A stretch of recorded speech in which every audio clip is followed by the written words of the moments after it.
Thanks for joining us on Arc Salt Lake. I'm Brian Schnee. Thursday, November 14th.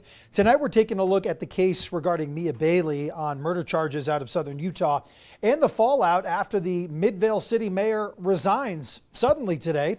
Mia Bailey made a brief court appearance today. The Washington County transgender suspect who legally changed her name and gender last year, accused of murdering both parents in their home. Bailey was also charged with 2 counts of assaulting an officer back in late October. Today's appearance is for both cases. Liv Kelleher has new developments in the proceedings from the Washington County Courthouse. This hearing lasted under 3 minutes as Bailey and her court-appointed attorney chose to waive her preliminary hearing for the new assault by a prisoner charges. Ms. Bailey, is that what you want to do, is waive your preliminary hearing and be bound over to this court? Yes. And Ms. Bailey, do you need more time to visit with your attorney?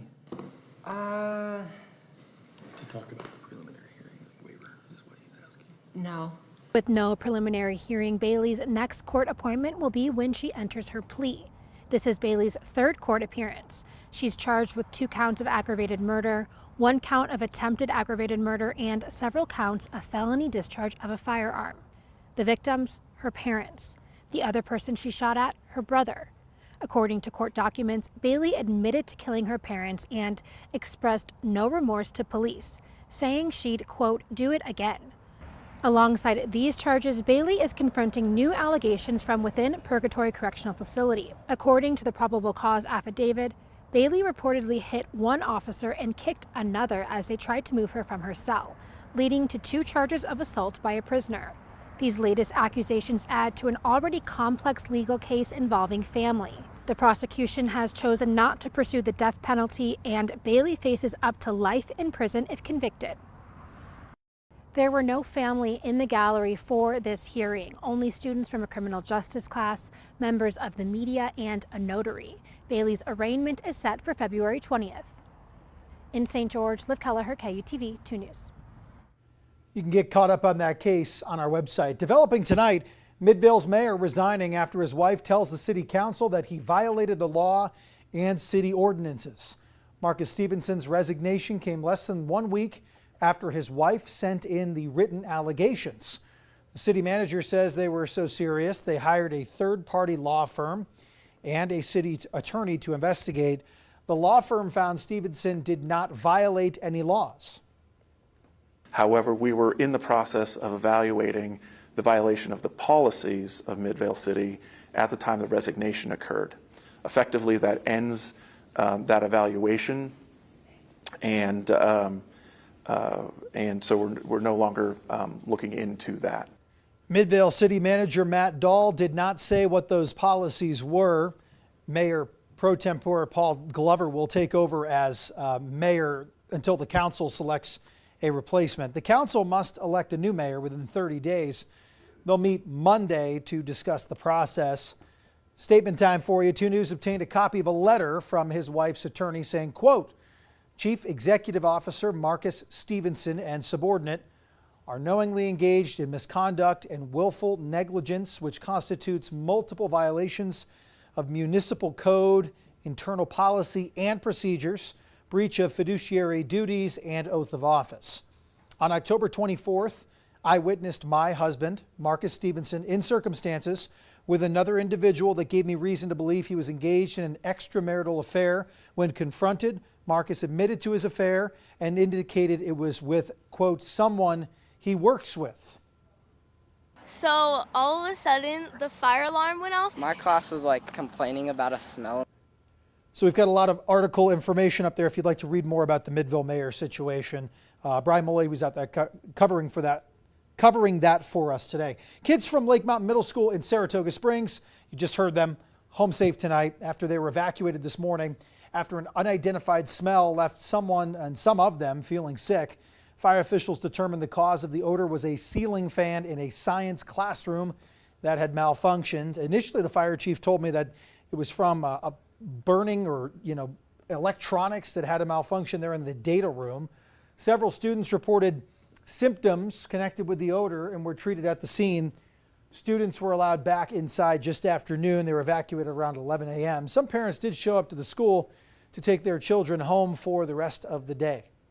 Well, of course, recent events have gone through my mind, but, with other explosions in neighborhoods and things like that, not in this area, but so we just wanted to come and make sure she was okay.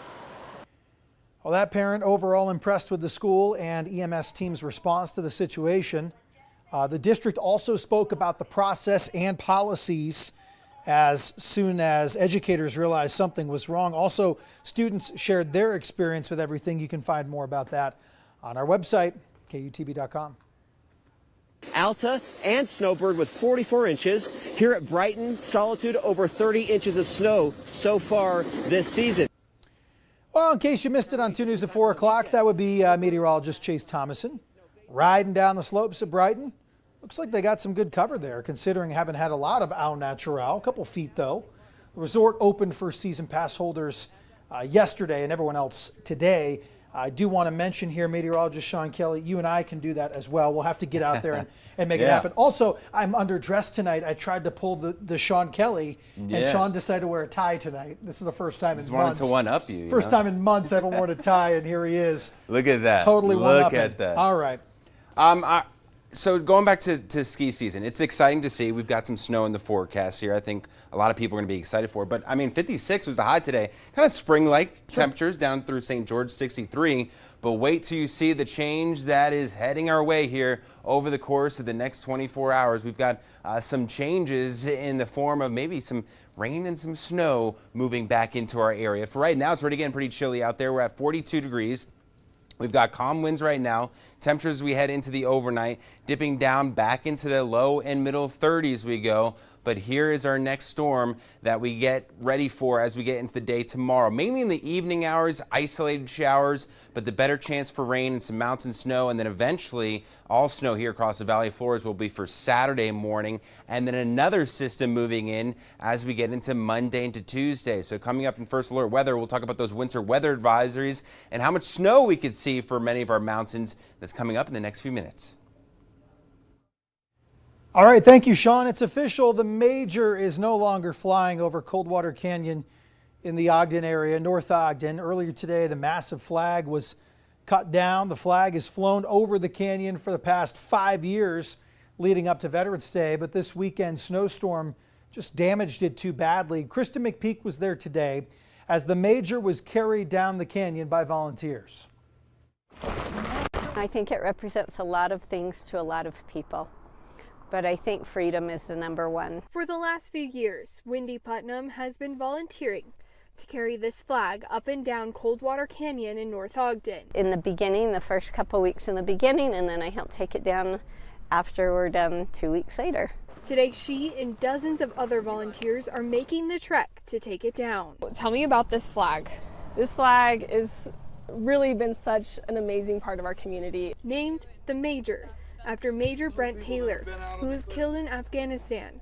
It's being taken down a few days early due to damage from a recent storm. Because of that, we really want to honor the flag. We want to honor Major Brent Taylor and follow flag etiquette. The flag's legacy will carry on. It will be repaired and used for rodeos, parades, and other ways that we can still bring that spirit of unification to the community. And because of this dedicated group of people, when it comes down the mountain, it won't ever touch the ground. We take all the care for it. It's not super heavy because of the teamwork that we have. The legacy will carry on. Will this tradition continue? Oh, definitely. We want to keep this tradition going.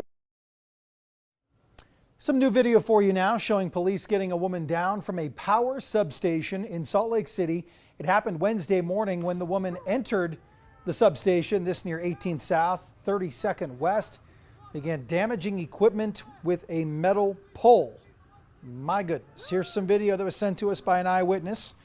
She then climbed on the transformer and continued to damage property there. As a precaution, crews shut down the power at the substation, which caused more than 800 customers to lose power.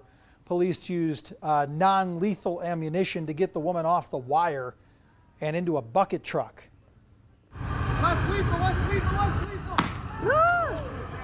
Oh, that's how it happened. That's why they have ambulance. Well, I was curious why she went down so easy. Okay. Today, Salt Lake City police released a statement that said, in part, This case involved a person in acute mental health. The person involved is now receiving medical attention. The woman's name has not been released. Didn't appear there are any further injuries. Salt Lake City police have arrested a 47-year-old man accused of causing extensive property damage, not at the substation, but downtown. In this video, you can see some of the damage.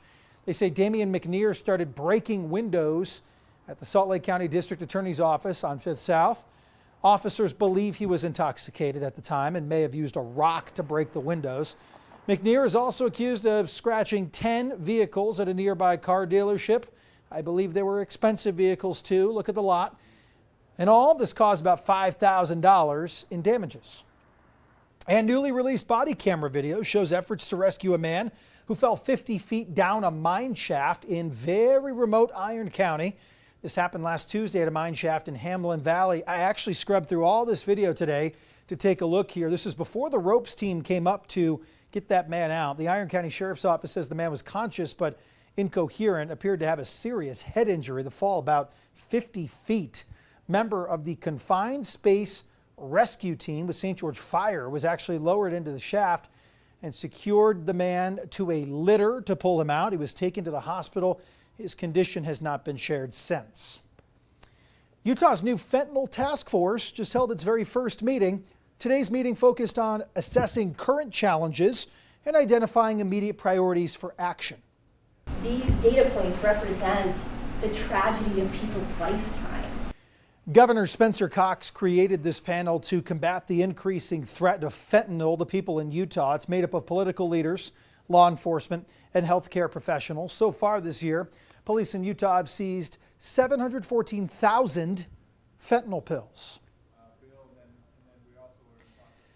Coming up on Arc Salt Lake, the all-new Jazz City jerseys, the city editions, have been released honoring the past. We'll take another look next.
Welcome back. The Utah Jazz are rolling out a new look as they take on the Dallas Mavericks at the Delta Center right now. I give you permission to change the channel, but not for 15 more minutes over to KJazz. Not only will the court be purple, but the team will be wearing their new Purple Mountain jerseys, now available for purchase. Kristen Kenny gives us a firsthand look at the new city jersey.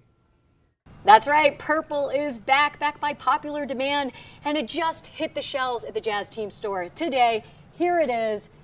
The City Edition jersey. Take a look at this. This is one of 4 jerseys that the team will wear this season. And you can see this is the new Mountain Era spin. We have it compared right here next to the 90s jersey. See the subtle differences there in the blue. This is the new introduction of the sky blue. You have Utah across the chest compared to previously Jazz. So subtle differences there. Again, this will be available today at the team store or online. And if you're coming down to the game tonight, you will see the team in the new look and the new Jazz purple on the court as the Jazz take on Dallas. Tip-off 7 p.m. and you can catch it on KJazz. Back to you.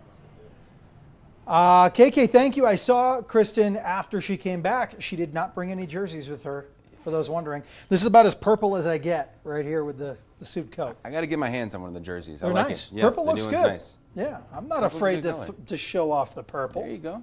All right, we got it, man. What's going on here? Well, we've got a lot of blues here this evening because it's going to get cold. No purples just yet, but we're talking about some freezing cold temperatures in the forecast. So let's get to it. We're at 43 degrees right now in Ogden, Salt Lake City at 42. We are dry, and we had a gorgeous day today, but temperatures went from the upper 50s already down to the lower 50s. Here's your blue.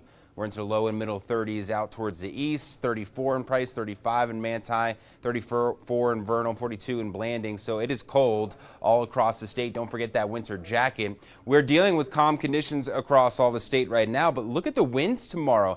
It's going to be a windy day here up and down the I-15 corridor. This is a warm southerly wind, so this is going to help warm us up quite a bit, but still very windy from 30 all the way up to 40 mile-per-hour winds, especially out towards the east. To add to that, already keeping an eye on our next storm that'll be moving in as we get into tomorrow evening through Saturday. As a result, we've got winter weather alerts for all of our mountains here from the central and northern mountains for much of our area. What we're generally expecting for those high elevations into the mountains, upper cottonwoods, about 6 to 12 inches, but lower than that, about 3 to 8 inches for our northern and central mountains, and many of our mountain valleys could maybe pick up 3 inches or so, and then the benches could maybe see a coating to an inch or two. That'll be a possibility. It's not a big storm system, and it's not going to be steady snow. It's going to be kind of sporadic here throughout tomorrow evening and into Saturday morning, with it starting as rain here across the valley floors and then transitioning over to snow as we get into Saturday. So there's a storm back out towards the west.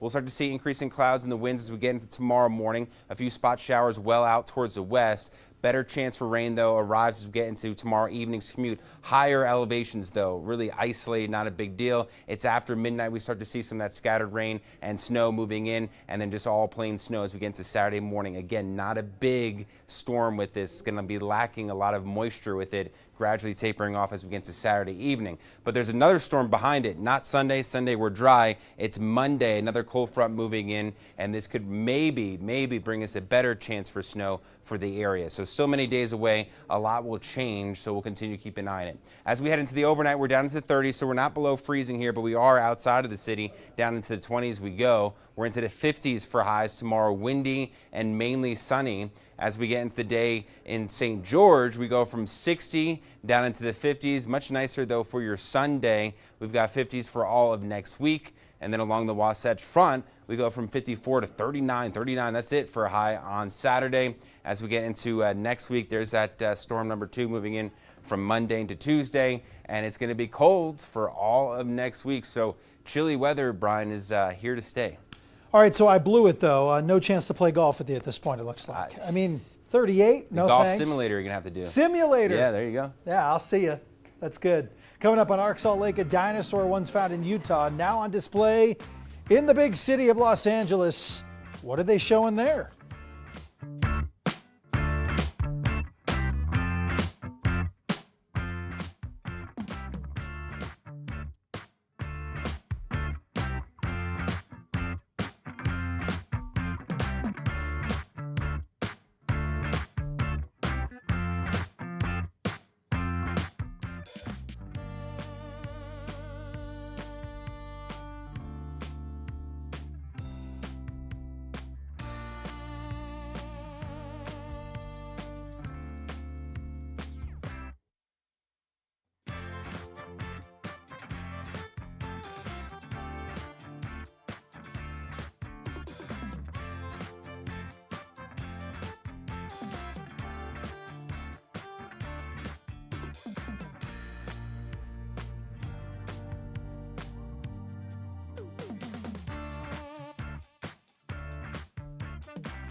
All right, get this, Sean. A one-of-a-kind dinosaur found in Utah will soon be on display at a Los Angeles Natural History Museum. This apparently is Natalie. Hi, Natalie. Natalie. I remember this one. 75-year-old sauropod was discovered in the Badlands of Utah. We have them. That was back in 2007. Paleontologists say the long-necked dinosaur lived about 150 million years ago. Looking good there, Nat. Yeah, they named the fossil Natalie because of the biting gnats in the area where it was discovered. The fossil is the only green-boned dinosaur in the world. The bones turned green from the minerals in the riverbed where the fossils were discovered. Today, students at Hillsdale Elementary School in West Valley City participated in the Ruby Bridges Walk to School Day. The walk celebrates Ruby Bridges, who on November 14th, 1960 became the first African-American student to integrate into the William Frantz Elementary School in New Orleans. Yeah, Ruby's admittance into the previously all-white school caused protests among many of the parents, forcing Ruby and her mother to be escorted to school by 4 federal marshals every day that school year. Man, people get so creative. Look at this next video. I posted this, by the way, on my Facebook page. It's a little crazy. 4 people in SoCal accused of an insurance fraud after claiming a bear broke into their cars and caused damage. That's the quote-unquote bear there. You saw a short clip. I wish we played the full one. You see that thing just bouncing around. Investigators say these 4 were actually dressing up in a bear costume for the insurance payout. Authorities reportedly found the bear costume, which we showed you behind us a second ago. Those claw marks got to in the be suspect's a home. little bit more significant than that. Well, wildlife officials determined from the video footage that it was indeed not a real bear. Police say the 4 Los Angeles residents were able to scam more than $140,000 out of 3 other insurance companies. That's just a crazy story. Operation Bear Claw done. See you tomorrow.